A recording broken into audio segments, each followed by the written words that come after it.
let's get some straps.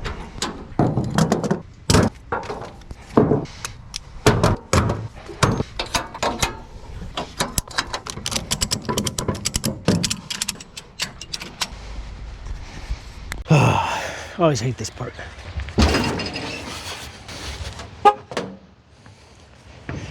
Calm down.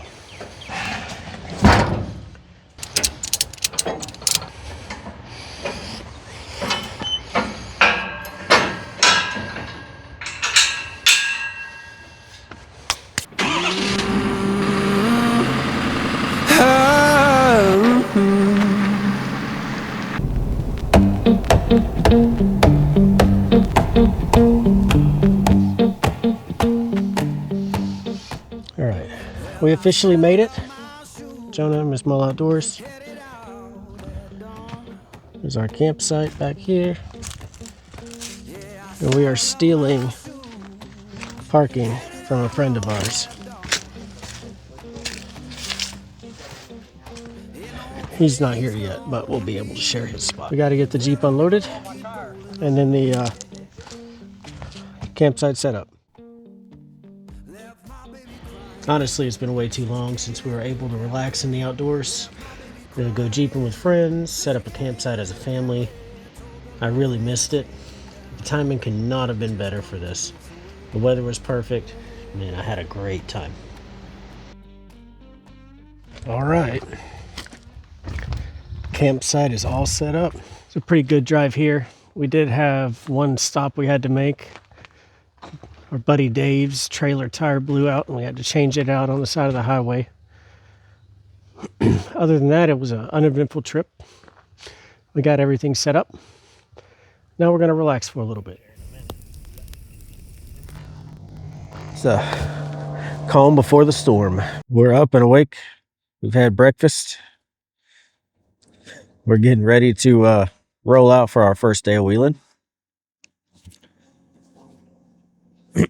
Jeep's good to go.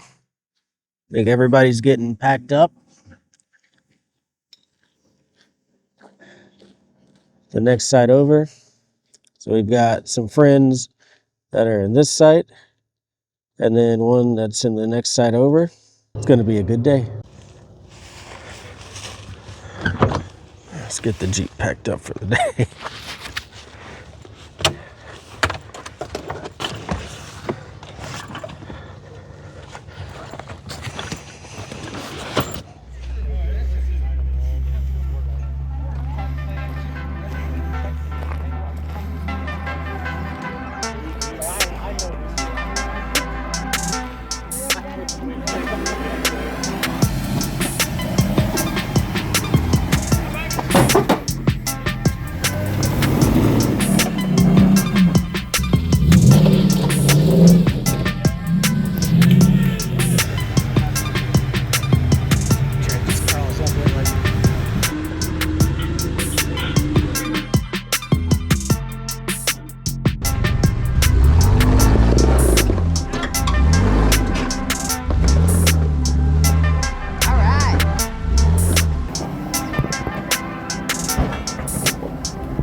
yourself.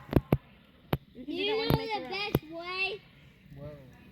Do you know the best way? Put it over the fire. It's gooey now. See you into day one. some damage to the Jeep, but nothing permanent and nothing that's going to stop us from wheeling tomorrow. I think my Midland radio actually shorted out. I thought it was my S-Pod at first, but I checked with another radio, and I checked with another relay and another fuse. Well, the fuse was good, but checked with another relay, no problem. That spot works. It gets 12 volts power. That's fine. Radio just won't turn on anymore. That's not that big a deal. We have handhelds we can use as a backup. But the major problem is I definitely smacked a few rocks today. And the alignment is way out. Steering wheel's way off. The toe in of the wheels is actually, they're towing out right now. You can visually see it. So I'll see if I can get an angle where it looks correct on camera. But that's what we're going to work on tonight. We're going to get that straightened back out at least as much as we can for tomorrow. Managed to bend the end of our tie rod. This should be more of a 90 that way, and you can clearly see where it's out of alignment. Those threads are warped. We're going to have to order a replacement. All in all, a good day. Well, we made it back home. So we did about 7.5 hours worth of driving there and back. Got about 13 miles per gallon, not too shabby. Truck is unpacked. The Jeep needs, well, the Jeep and the truck need a good wash down. We're going to get that done this afternoon, and then we'll get it off the trailer. So by the second day, most of the group was planning on running the same trails again. Honestly, we already had a really good day out there, so instead of beating on the Jeep more, then sitting through a long drive later that day, we took the opportunity to pack up early and get a head start back home. I do want to say that bending the tie rod end was not the reason we left. Things happen when you're wheeling. Things bend, things break, and if every little issue kept you off the trail, then none of these Jeeps would ever leave the garage. So the tie rod end is definitely bent. I did manage to get the radio figured out. Turns out there's an on-off switch on the unit itself. Yes, I do feel dumb, but being tired and troubleshooting something can lead to assumptions that are simply incorrect. I have already talked to RPM Steering, and a replacement tie rod end is on the way. But overall, the Jeep made it back home. It felt good to get out on the trail and camp with the family. I'm looking forward to the next one.